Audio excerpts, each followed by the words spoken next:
एक छोटा सा परिवार था। परिवार में बेटा, बहू और माँ थीं। सुबह सुबह का टाइम था। बहू सिया खाना बनाने में लगी हुई थी। तभी उसकी सास बाहर हॉल में बैठे हुए आवाज देती हैं, बहू सिया, पराठे बन गए या फिर सब्जी में ही उलझी हुई हो। सिया रसोई से ही आवाज देती, हाँ माँ जी, पराठे बन गए हैं और सब्जी में मसाला थोड़ा ज्यादा ही डालना। तुम्हारे हाथ की सब्जी हमेशा फीकी ही बनती है, खाने में बिल्कुल भी अच्छी नहीं लगती। और हाँ, विवेक का नाश्ता भी तैयार कर देना, उसे भी ऑफिस जाना है, कहीं ऑफिस जाने में उसे लेट ना हो जाए। तभी बहू सिया कहती है, ठीक है माँ जी, ध्यान रखूंगी। इधर विवेक भी तैयार होकर एक हाथ में फाइल लिए हुए और एक हाथ में लिफाफा लिए हुए अपनी माँ के पास आता है और कहता है, माँ ये लीजिए मेरी इस महीने की तनख्वाह। रात को जब ड्यूटी से मैं घर आया था तो देखा आप सोई हुई थी, तब मैं सोचा कि सुबह को ही आपको ये तनख्वाह दे दूंगा। हाँ बेटा, मेरा कल आंख जल्दी लग गया था। तभी विवेक कहता है, माँ मेरा प्रमोशन होने वाला है, अगले महीने से मेरी तनख्वाह दोगुनी हो जाएगी। ये बात सुनकर सुमित्रा जी बहुत ही ज्यादा खुश हो जाती हैं और कहती हैं, बेटा अगर तेरे पिताजी जिंदा होते तो तेरी तरक्की देखकर वो भी बहुत ही ज्यादा खुश हो जाते।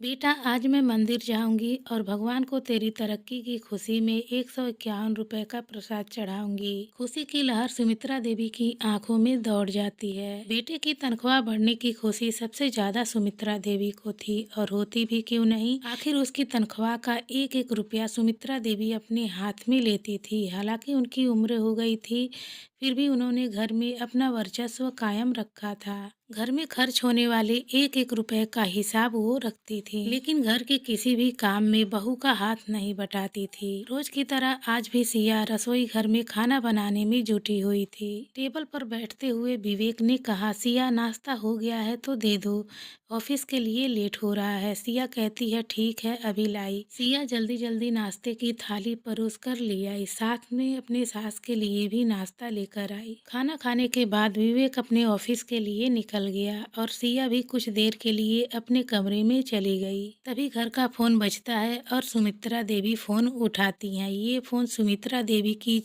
बेटी रीना का था। जैसे ही सुमित्रा देवी फोन उठाकर हेलो कहती हैं तो रीना कहती है, माँ मैं रीना बोल रही हूँ। हाँ बेटी, तो इतनी ज्यादा घबराई क्यों है? माँ अब तो हद ही हो गई है, ये तो मुझे अपना गुलाम समझते हैं और घर की नौकरानी समझकर रखा है। माँ यहाँ पर मैं एक मिनट भी नहीं रहना चाहती, मैं मायके आ रही हूँ, ऐसा रीना कहती है। सुमित्रा देवी कहती हैं कि उसकी इतनी ज्यादा हिम्मत हो गई है। ठीक है बेटा, तू बिल्कुल भी टेंशन मत ले, तू अपना सामान पैक कर और यहाँ पर चली आ। रीना कहती है, लेकिन माँ भैया भाभी का क्या, वो तो जब देखो तब मुझे उपदेश ही देते रहते हैं। सुमित्रा देवी कहती हैं, इस बात की तू बिल्कुल भी टेंशन ना ले, तेरे भैया को मैं अच्छे से समझा लूंगी। और तेरी भाभी इस घर को दहेज में नहीं लेकर आई है, ये मेरा घर है और तू इस घर की बेटी है, ये तेरा मायका है, तू जब चाहे तब यहाँ पर आ सकती है, जा सकती है, इसलिए तू ज्यादा मत सोच, सामान पैक कर और यहाँ पर आ जा। अगर किसी को परेशानी होगी तो मैं देख लूंगी। रीना को अपने मायके आना हमेशा राहत भरा लगता था। यहाँ उसे न कोई जिम्मेदारियां निभानी पड़ती थी और न किसी की बातें सुननी पड़ती थी। ये सब सुमित्रा जी का ही सिखाया हुआ था। दरअसल जब रीना की शादी थी तब सुमित्रा जी ने रीना से कहा था कि बेटी अब तेरी शादी हो रही है, तेरा दूसरा पक्ष शुरू होने जा रहा है, तब तुझे बड़े ही होशियारी से रहना होगा। तब रीना जिज्ञासा पूर्वक पूछती है कि माँ आप कहना क्या चाहती हैं? मैं ये कहना चाहती हूँ कि तुम सास ससुर से दबकर मत रहना, ज्यादा टोका टाकी करे तो बेशक दो टूक जवाब दे देना, पति को काबू में रखना और ज्यादा किसी को भाव मत देना, अपने ससुराल वालों को अपने सिर पर मत चढ़ाना, नहीं तो वो तेरे ऊपर हावी हो जाएंगे। और सबसे जरूरी बात, कोशिश करना कि अपने सास ससुर से अलग रहो, तभी तुम्हें आजादी मिल पाएगी। इसके लिए भले ही तुम्हें झगड़ा क्यों ना करना पड़े, तो तुम बिल्कुल भी मत हिचकना। सुमित्रा देवी की इन बातों को गांठ बांधकर रीना ने अपने ससुराल में कदम रखा था। रीना के सास ससुर बहुत ही सीधे साधे और सरल स्वभाव के थे।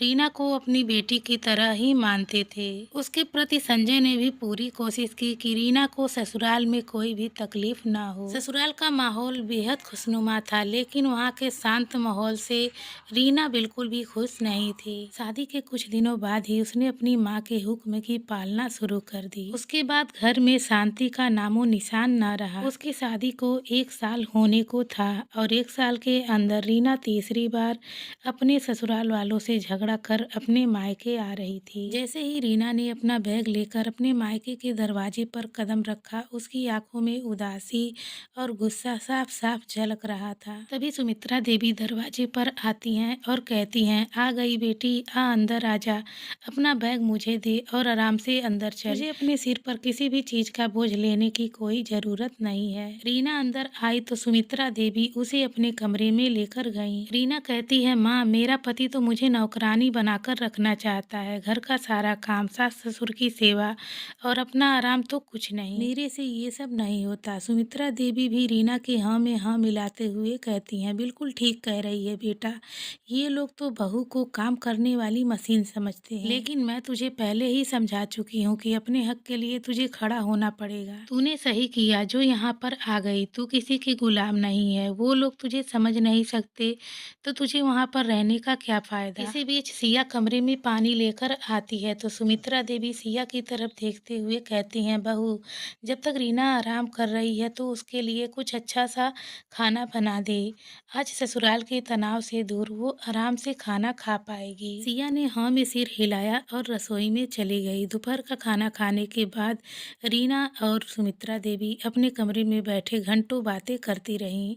रीना ने अपनी शिकायतें गिनाई और सुमित्रा देवी हर बार उसकी हाँ में हाँ मिलाती चली गई। इस दौरान सिया भी अपने कमरे में आराम करने के लिए चली गई और जब शाम को कमरे से निकलकर पूछा, माँ जी, आज खाने में राजमा चावल बना दूं? रीना को बहुत पसंद है। तभी सुमित्रा देवी ने टोकते हुए कहा, अरे रहने दो बहू, दोपहर को तुमने इतना फीका और बेस्वाद खाना बनाया था कि रीना को पसंद ही नहीं आया। तुम एक काम करो, विवेक को फोन कर दो और उससे कहो कि शाम को आते समय वो रेस्टोरेंट से कुछ अच्छा सा खाना लेकर आए। कुछ अच्छा खाएगी तो इसका मूड भी ठीक हो जाएगा। ये बात सुनकर सिया की मुस्कान फीकी पड़ गई। सिया धीरे से बोली, ठीक है माँ जी, मैं फोन कर लेती हूँ। सिया बाहर चली गई तो रीना बोली, माँ, आपने हमेशा मेरा साथ दिया है और इसी तरह आप हमेशा मेरे साथ खड़ी रहना। अरे बेटी, मेरे रहते यहाँ पर तुझे कोई भी किसी भी तरह की परेशानी नहीं होगी।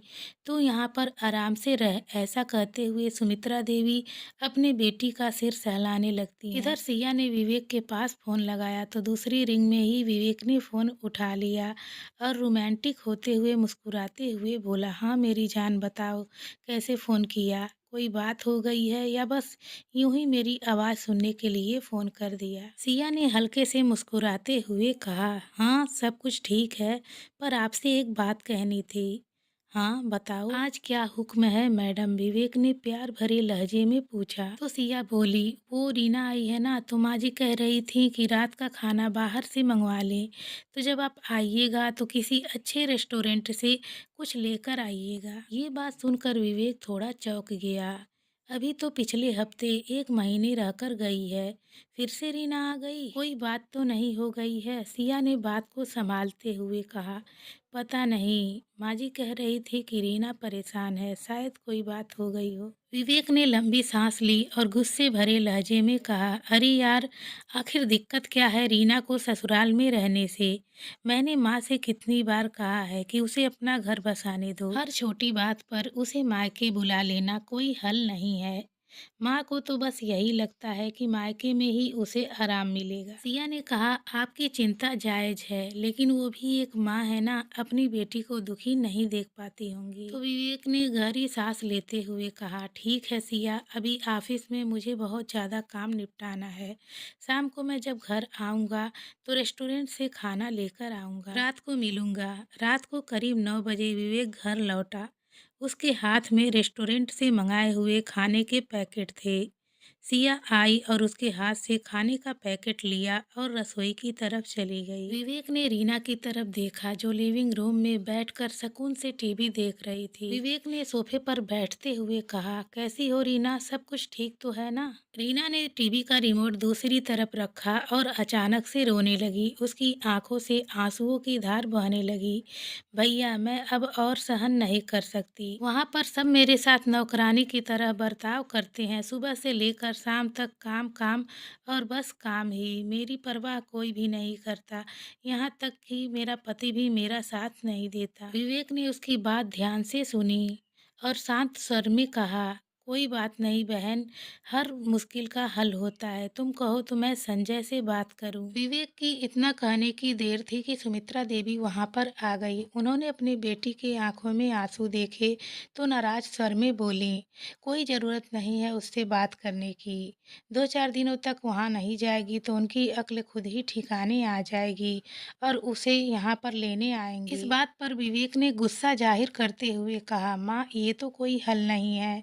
अगर ये बार बार यहाँ आ जाएगी तो इसके रिश्ते कैसे सुलझेंगे? ससुराल में थोड़ी एडजस्टमेंट तो करनी पड़ती है ना माँ। तभी रीना ऊंचे स्वर में बोली, मुझे कोई भी एडजस्टमेंट नहीं करनी। अगर वो मुझे यहाँ लेने आएंगे तब भी मैं वहाँ नहीं जाऊंगी। मैंने सोच लिया है कि उस आदमी के साथ मुझे अब नहीं रहना है। फिर सुमित्रा देवी विवेक को घूरते हुए कहती हैं, तुझे तो अपनी बहन की तकलीफें दिखाई नहीं देती और ये मत भूल कि ये उसका मायका है और यहाँ पर आने का उसका पूरा हक है। माँ, मुझे उसकी तकलीफ दिखाई दे रही है, लेकिन मुझे ये भी नज़र आ रहा है कि उसके बार बार यहाँ आने से परेशानियाँ और भी बढ़ती चली जा रही हैं। ऐसा करने से उसकी अपने ससुराल में इज्जत और जगह दोनों खत्म हो जाएगी। मैं खुद जाकर उनसे बात करता हूँ, कम से कम पता तो चले कि आखिर समस्या क्या है। तभी सुमित्रा देवी उसे रोकते हुए कहती हैं, तुझे वहाँ जाने की कोई ज़रूरत नहीं है। अगर रीना को मायके में रहकर ही अच्छा महसूस होता है तो यही सही। पहले ही मेरी बेटी इतनी परेशान है और तुम उससे बात करके और परेशान कर रहे हो।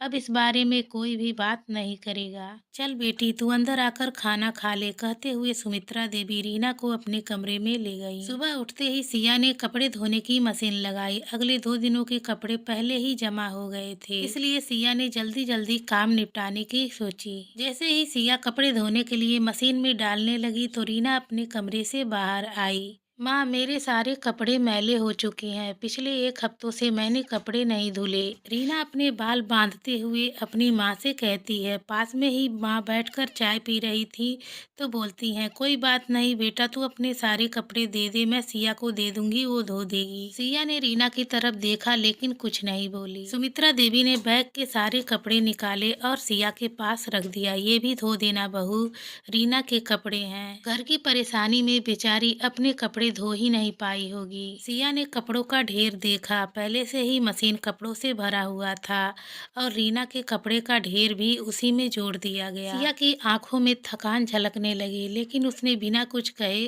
काम करना शुरू कर दिया। रीना आराम से सोफे पर बैठ गई और फोन पर सोशल मीडिया स्क्रॉल करने लगी। कुछ देर के लिए सिया अंदर गई तो सुमित्रा देवी ने कहा, बहू जल्दी करना, नाश्ता भी तैयार करना है। फिर रीना की तरफ देखते हुए कहा, बेटी तुम नाश्ते में क्या खाओगी? रीना ने फोन से बिना नजर हटाए ही कहा, माँ, आज मैं आलू की पूड़ी खाऊंगी। सिया जल्दी से नाश्ता बनाने की तैयारी करने लगी। उसकी आंखों में थकावट और चेहरे पर खामोशी थी। इधर विवेक भी तैयार होकर नाश्ता करने के लिए बाहर आया तो उसने देखा कि सिया रसोई में जल्दी जल्दी नाश्ता बनाने में लगी हुई है और बीच बीच में वह मशीन के कपड़े निकालने और डालने का काम भी कर रही है और फिर रसोई में जाकर मोर्चा संभाल रही है। विवेक ने दूसरी तरफ देखा तो रीना बैठकर मोबाइल देख रही है। पास में सुमित्रा देवी भी बैठी हुई हैं। दोनों बीच बीच में माँ बेटी बातें भी कर रही हैं।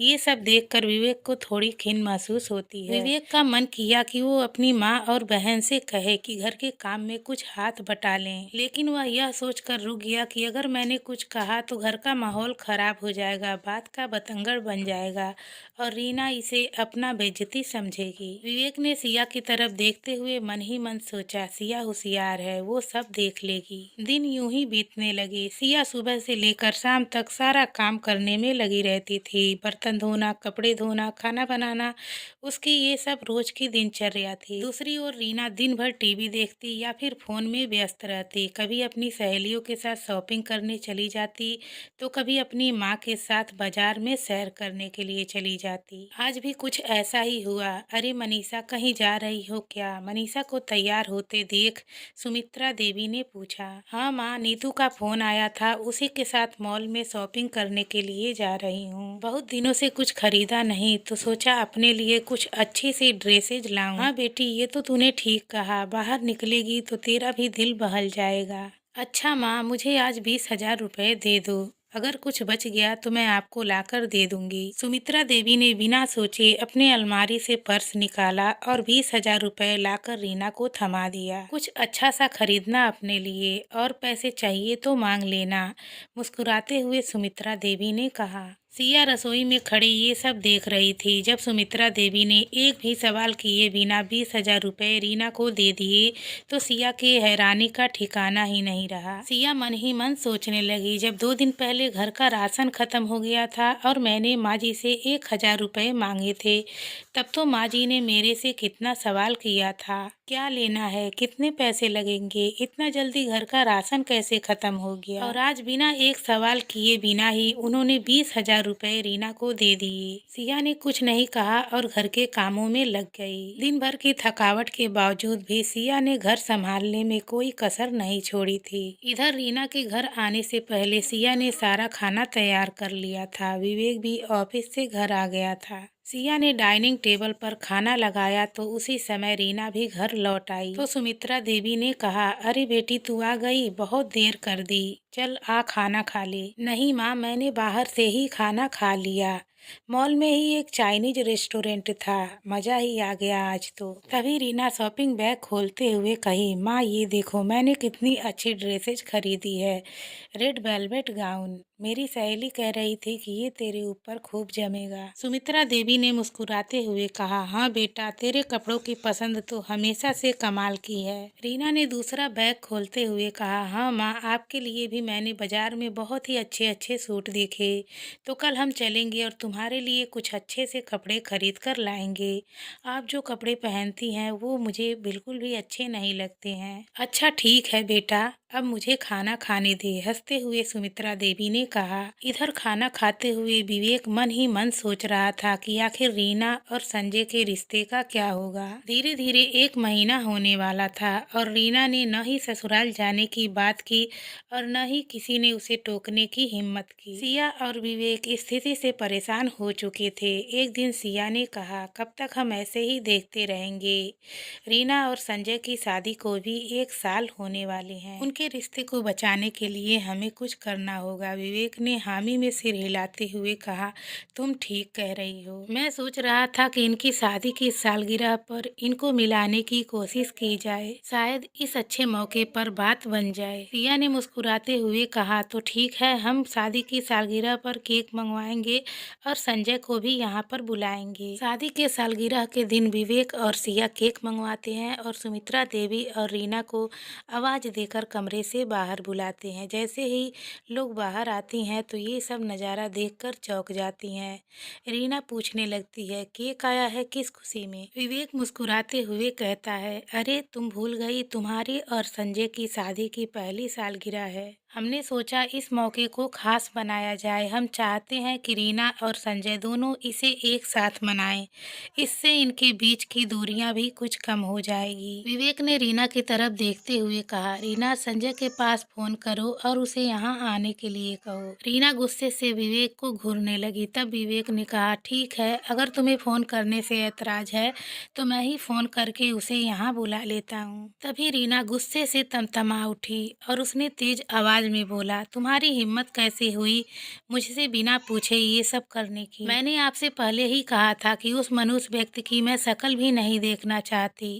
एक ही बात आप लोगों को बार बार कहना पड़ता है क्या? सुमित्रा देवी ने उसका साथ देते हुए कहा, मेरी बेटी सही कह रही है, अगर वह आदमी यहाँ पर आया तो मैं उसकी टांगें तोड़ दूंगी, और अगर कोई उसे यहाँ लेकर आया तो उसे भी घर से बाहर निकाल दूंगी। विवेक और सिया दोनों हक्के बक्के खड़े रह गए। उन्होंने जो सोचा था उनमें उन्हें असफलता मिली। रीना और सुमित्रा देवी बड़बड़ाते हुए कमरे में चली गई।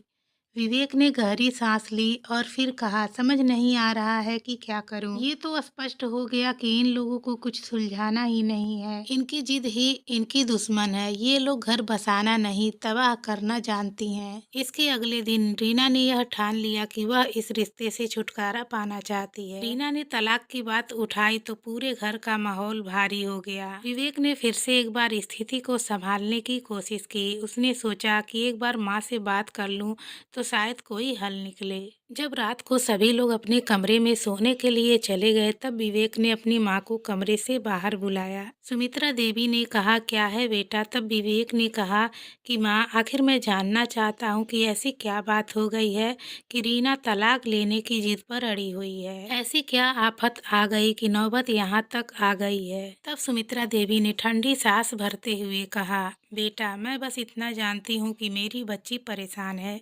अगर तलाक लेने में ही उसका सुख है तो यही सही, लेकिन मैं अपनी बच्ची को बर्बाद होते नहीं देख सकती। लेकिन माँ, उसे बर्बाद कोई और नहीं, सिर्फ आप कर रही हैं। पति पत्नी के झगड़े को सुलझाने के बजाय आप उसे बढ़ावा दे रही हैं। इतनी बात सुनकर सुमित्रा देवी भड़क गईं और कहा, देखो बेटा, मुझे पता है कि रीना का यहाँ पर रहना तुम्हें खल रहा है और ये दिखावे की हमदर्दी तुम किसके कहने पे कर रहे हो, मैं बखूबी जानती हूँ। विवेक ने अपने गुस्से को काबू में रखते हुए कहा, माँ, आप बेवजह सिया पर शक करती रहती हैं। सिया जैसी समझदार लड़की तो मैंने आज तक नहीं देखी। वो हमेशा रीना और इस घर के भले की सोचती है। तभी सुमित्रा देवी तीखे स्वर में बोलती हैं, अरे रहने दो बेटा, मुझे सब मालूम है कौन किसके भले की सोचता है। विवेक ने गहरी सांस लेते हुए कहा, लेकिन माँ, आपने कभी संजय से बात करने की कोशिश की? आखिर इस झगड़े का जड़ क्या है, ये जानने की कोशिश की? भाड़ में जाए वो संजय, सुमित्रा देवी गुस्से में बोली, मुझे उस 2 टके के आदमी से बात नहीं करनी है। मेरी बेटी का जीना हराम कर दिया। मेरी बेटी क्या कुछ नहीं सह रही है? क्या तुझे ये दिखाई नहीं दे रहा? और आपने यह कैसे मान लिया कि सारी गलती संजय की ही है? विवेक ने तल्ख स्वर में पूछा। रिश्ते हमेशा दोनों तरफ से बनते और बिगड़ते हैं। आपने एक बार भी संजय का पक्ष नहीं सुना। क्या पता सच्चाई कुछ और हो। तभी सुमित्रा देवी ठंडी सांस भरते हुए कहती हैं, मुझे कुछ भी जानने की जरूरत नहीं है। मेरी बेटी जो कह रही है वही सही है। सुमित्रा देवी वहाँ से उठकर अपने कमरे में चली गई। विवेक चुपचाप वहाँ पर खड़ा रह गया। अगले दिन सुबह सुबह सिया ने विवेक से कहा, सुनिए जी, मेरे मायके में मेरे चाचा के बेटे की शादी है तो मुझे एक नई साड़ी खरीदनी थी जिसके लिए मुझे कुछ पैसे चाहिए। विवेक कहता है, ठीक है, अभी मैं माँ से पैसे मांग कर तुम्हें देता हूँ। नाश्ता करने के बाद विवेक माँ के पास जाता है और कहता है, माँ, मुझे कुछ पैसे चाहिए थे। सिया के मायके में शादी है तो सिया को एक साड़ी खरीदनी थी। सुमित्रा देवी ने अनमने ढंग से कहा, इस महीने ज्यादा खर्च हो गए हैं बेटा, इसलिए मेरे पास पैसे नहीं हैं। विवेक हैरान रह गया, माँ, अभी पिछले हफ्ते ही मैंने अपनी पूरी तनख्वाह आपको दे दी थी। आखिर सारे पैसे कहाँ गए? सुमित्रा देवी ने बात को टालने की कोशिश की। अरे बेटा, घर का खर्चा, रीना के लिए कुछ सामान और बाकी के खर्चे, अब क्या तुझे एक एक रुपए का हिसाब दूं? विवेक ने कहा, माँ, मुझे साफ साफ बताइए कि पैसे कहाँ खर्च हुए। सुमित्रा देवी ने नजरें चुराते हुए कहा, कुछ नहीं, थोड़े से पैसे मैंने रीना को दिए थे। आखिर उसकी भी तो कुछ जरूरतें होती हैं। थोड़े बहुत पैसे? विवेक ने ऊंचे स्वर में कहा। तो सुमित्रा देवी ने झुंझलाते हुए कहा, अरे क्या हुआ अगर रीना ने कुछ शॉपिंग कर ली? उसकी जिंदगी में इतनी परेशानियां हैं तो उसे खुश करने के लिए क्या मैं उसे थोड़े से पैसे भी नहीं दे सकती हूँ? परेशानियाँ? क्या रीना की परेशानियों का हल महंगे कपड़े और शॉपिंग है? और हम लोगों की ज़रूरतों का क्या? रीना को लाखों खर्च करने की इजाज़त है, लेकिन मेरा और मेरी पत्नी का क्या? सिया दिन भर घर के कामों में लगी रहती है और मैं बाहर दिन भर मेहनत करता हूँ और सारी की सारी तनख्वाह जब मैं आपके हाथों में देता हूँ तो क्या आपकी जिम्मेदारी नहीं बनती है कि घर के हर एक सदस्य की ज़रूरतों का ध्यान रखें? तू ज़्यादा मत बोल, सुमित्रा देवी ने झल्लाकर कहा। रीना को उसके पति से कोई मदद नहीं मिलती है, ऐसे में मैंने रीना को कुछ पैसे दे दिए तो क्या गलत किया? विवेक विवेक ने निराश होकर कहा, माँ गलत किया है। उसको सही गलत का फर्क सिखाने के बजाय आप उसकी जिद को बढ़ावा दे रही हैं। विवेक गुस्से से तमतमाता हुआ घर से बाहर निकल गया। सुमित्रा देवी ने सिया की तरफ देखते हुए तंज भरे स्वर में कहा, यह सारा आग इसी का लगाया हुआ है। अरे जब पता था कि इस महीने ज्यादा खर्च हो गया है तो नई साड़ी का डिमांड करने की क्या जरूरत थी। पुराने कपड़ों से भी तो काम चल सकता था या नहीं। तभी पास में बैठी रीना ने झट से बोला, हाँ माँ आप सही कह रही हैं। मेरे कपड़े देखकर इससे रहा नहीं गया और ये रीस पर उतर आई। सिया के आंखों में आंसू आ गए लेकिन उसने कुछ भी नहीं कहा। चुपचाप वह अपने कमरे में चली गई। रीना ने तलाक के केस का फाइल कर दिया था। उसकी और संजय की रिश्ते की करवाहट दिन बर दिन बढ़ती जा रही थी। सुमित्रा देवी रीना के फैसले के साथ थी लेकिन विवेक और सिया ने इस रिश्ते को बचाने के लिए एक आखिरी कोशिश करने का निर्णय लिया। एक दिन शाम को विवेक ने सिया से कहा कि सिया, मैं संजय से मिलने जाऊंगा। मुझसे बात करने के बाद शायद वह रीना को समझने की कोशिश करे। तुम रीना से बात करो, शायद वह भी कुछ नरमी दिखाए। सिया ने हाँ में सिर हिलाया। अगले दिन सुमित्रा देवी बाजार गई हुई थी। घर में रीना अकेली थी। सिया ने रीना से बात करने का यह मौका सही समझा और उसके पास जाकर बैठ गई। रीना, क्या मैं तुमसे एक बात कर सकती हूँ? रीना ने टीवी बंद करते हुए कहा। हाँ भाभी, बोलो क्या बात है? देखो रीना, मैं तुमसे बड़ी हूँ और मैं तुमसे एक बार फिर से कहना चाहती हूँ कि तलाक का रास्ता छोड़कर तुम एक बार फिर से अपना घर बसाने की सोचो। औरत की इज्जत उसके अपने पति के साथ होती है। तभी रीना भड़क जाती है और कहने लगती है, क्या मैं इस इज्जत का अचार डालूंगी जो इंसान एक काम वाली बाई तक नहीं रख सकता, अपनी पत्नी की ख्वाहिशें भी नहीं पूरी कर सकता? नहीं रहना मुझे ऐसे दो कौड़ी के इंसान के साथ। नहीं रीना, तुम्हें ऐसा नहीं कहना चाहिए। बस भाभी, मैं अपने घर में हूँ और बड़े ही सुकून से हूँ। मेरी खुशी इसी में है। लेकिन मुझे यह लग रहा है कि मेरा यह सुकून और खुशी तुम्हें खटक रही है। उसी समय ही सुमित्रा देवी भी घर पर पहुंच गई। उन्होंने बाहर से ही सारी बातें सुन ली थी। सुमित्रा देवी ने तंज भरे स्वर में कहा, अच्छा अब तू उसे समझाएगी? तू कौन होती है उसकी जिंदगी में दखल देने वाली? नहीं माँ, ऐसी बात नहीं है। मैं तो इन दोनों की बस सुलह करवाना चाहती थी। फिर सुमित्रा देवी बोली, सुलह करवाना चाहती है या फिर इससे छुटकारा पाना चाहती है? बड़ी आई सुलह करवाने वाली। तब रीना मुंह बनाते हुए बोली, अच्छे भले मूड का सत्यानाश कर दिया। टीवी का रिमोट उठाया और टीवी ऑन कर दी। इस बात को हुए 5 मिनट ही हुए थे कि विवेक घर के अंदर आया। विवेक बहुत ही गुस्से में दिखाई दे रहा था। सोफे पे बैठते हुए वह कुछ बोलने लगा। तभी रीना ने कहा, माँ अगर भैया भी मुझे कुछ उपदेश देने के लिए यहाँ बैठे हैं तो इनसे कह दीजिए कि अभी मेरा कुछ सुनने का मूड नहीं है। रीना की यह बात सुनकर विवेक का गुस्सा 7वें आसमान पर पहुँच गया। उसने गुस्से में कहा, मुझे जो कहना है आज मैं वह कहकर रहूंगा और तुझे सुनना पड़ेगा। तभी सुमित्रा देवी बोली, यह तू किस तरह से बात कर रहा है अपनी बहन से? माँ, आज मैं संजय से मिलकर आ रहा हूँ। ये तो उस इंसान की शराफत है कि इसकी ऐसी हरकतों के बावजूद भी उल्टा इससे माफी मांगने को तैयार है। तो मनीषा बोली, नहीं चाहिए मुझे किसी की माफी। विवेक ने कहा, तुम्हारा यही व्यवहार तुम्हें ले डूबेगा। ये तो उससे बात करके पता चला कि तुमने उस घर के लोगों को कितना परेशान किया है। माँ, तुम जानती नहीं हो अपने सास ससुर को कैसी कैसी बातें सुनाती है। ये किसी के लिए खाना नहीं बनाती, यहाँ तक कि अपने पति के लिए भी नहीं, और ऊपर से हर रोज होटल का खाना खाने की डिमांड करती है। अगर कोई समझाने की कोशिश करता है तो झगड़ा खड़ा कर देती है। अब तो इसने संजय के सामने एक नई ख्वाहिश रख दी कि इसे सास ससुर से अलग रहना है। ये सुनकर सिया भी हैरान हो गई। उसने रीना के कंधे पर हाथ रखते हुए कहा, तुमने अलग होने की बात क्यों की? तभी रीना कंधे से हाथ झटकते हुए बोली, तुम तो चुप ही रहो। तुम्हारी सलाह की मुझे कोई भी जरूरत नहीं है। रीना, ये क्या बेहुदा हरकत है? विवेक ने कहा।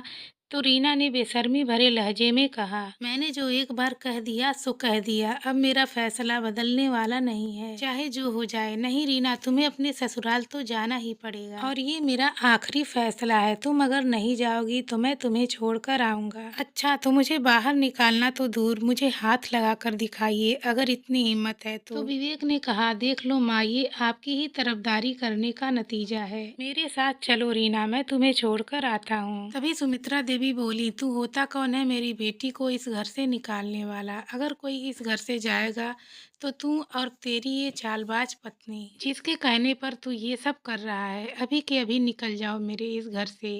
नालायक, जोरू का गुलाम। विवेक जो अब तक सहन करते आया था, अब चुप बैठने वाला नहीं था। सुबह होते ही विवेक ने एक किराए पर मकान ढूंढ लिया। सारा सामान पैक कर सिया और विवेक दोनों जाने लगे। जाते समय उन्होंने सुमित्रा देवी के पैर छुए तो सुमित्रा देवी पीछे की तरफ हट गईं। उस घर से निकलने के बाद विवेक और सिया को रोज रोज के कलह से मुक्ति मिल गई। अब वे आराम की जिंदगी गुजारने लगे। इधर कोर्ट ने रीना और संजय की तलाक को भी मंजूरी दे दी। अभी तलाक को 1 महीने ही हुआ था, तभी सुमित्रा देवी और रीना की दिक्कतें बढ़ने लगी। बचत के रूप में सुमित्रा देवी के पास जो भी पैसे रखे हुए थे सब खर्च हो चुके थे। राशन वाले का भी इतना उधार बढ़ चुका था कि उसने उधार देने से साफ इनकार कर दिया। दोनों माँ बेटी बैठकर अब इसी चिंता में थी कि आगे का गुजारा कैसे होगा कि तभी घर की बत्ती गुल हो गई।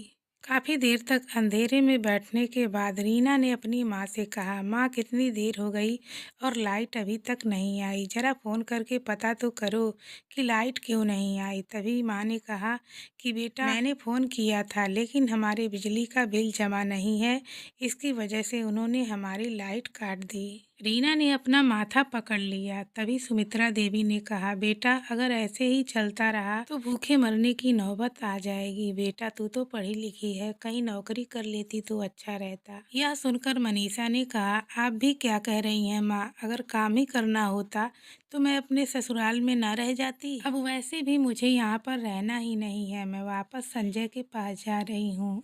मैं जानती हूँ उसे, वो फिर से मुझे अपना लेगा क्योंकि वो मुझसे बहुत ही ज़्यादा प्यार करता है। कम से कम मुझे वहाँ पर अंधेरे में तो नहीं रहना पड़ता था, खाने को रोटी तो मिलती थी। यहाँ पर तो मैं एक एक दाने को तरस गई हूँ। और वैसे भी इतने भी बुरे नहीं थे मेरे सास ससुर के उनके साथ मैं ना रह सकूँ। आपका ये घर आपको ही मुबारक हो। कहते हुए रीना ने अपना बैग पैक किया और वहाँ से निकल गई। जैसे ही रीना अपने तलाकशुदा पति के घर पहुंची तो वहाँ का माहौल देख के वह हैरान रह गई, क्योंकि वहाँ पर शामियाने लगे हुए थे। पूछने पर पता चला कि संजय की तो एक दिन पहले ही शादी हो गई है और आज उसी का दावत चल रहा है। यह सुनकर मनीषा की सांसें अटक गई, उसकी आंखों में आंसू आ गए। लड़खड़ाते कदमों से वह चलते हुए सड़क पर आ गई। चलते हुए बस वह यही सोचे जा रही थी कि उसने अपने हाथों से ही अपनी जिंदगी बर्बाद कर ली। उसे समझ नहीं आ रहा था कि वो जाए तो कहाँ जाए। तो दोस्तों, अहम की आग रिश्ते को राख कर देती है। इसके बाद पछताने के अलावा कुछ भी नहीं बचता। पछतावे की आग में जलने से बेहतर है कि समय रहते रिश्ते को सोच समझ कर संभाल लिया जाए। तो फ्रेंड्स, कैसी लगी आज की कहानी मुझे कमेंट करके ज़रूर बताइएगा। चैनल पर नए हैं तो सब्सक्राइब जरूर करिएगा।